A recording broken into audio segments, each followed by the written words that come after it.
Hello and welcome to 3 common problems with a Ford Transit Connect Mark II version. I believe these are from 2014 onwards.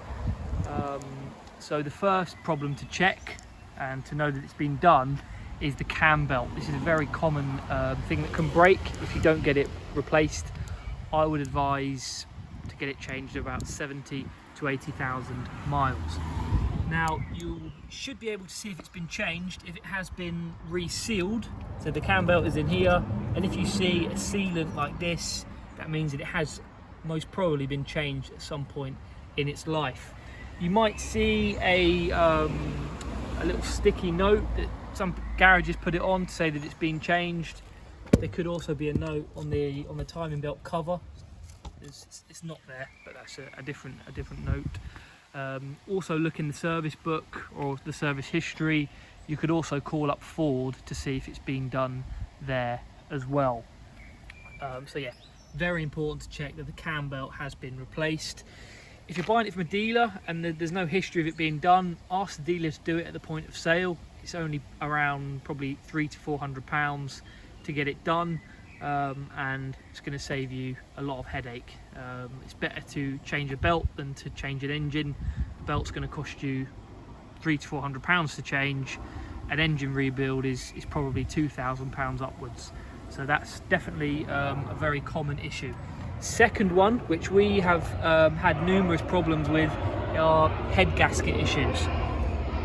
So when you have the engine running, you don't want to see any, even tiny bubbles coming through into the coolant bottle.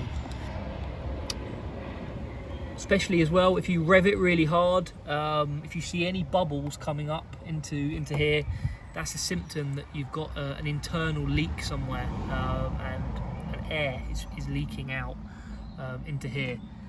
You shouldn't see loads and loads of bubbles in here as well. It's a sign that there's pressure building up from an internal leak.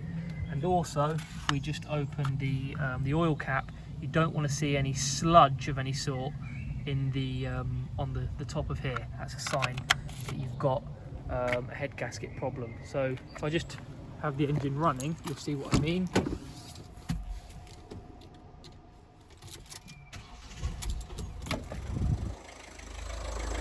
So that is perfectly normal right now.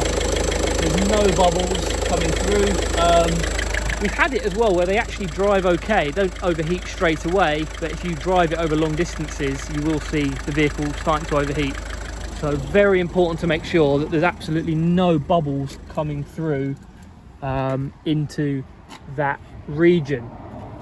Now this is a manual van, but the third problem I would say to always check for if you're buying an automatic version.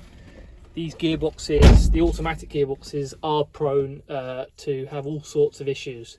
So if you're thinking about buying one, make sure the gearbox is 100% smooth when you're going up and down.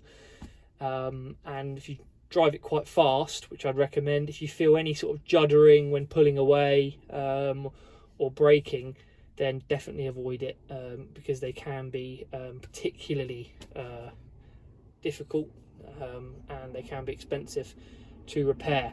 I would personally always go for a manual one because there's a lot less that can go wrong with a manual gearbox.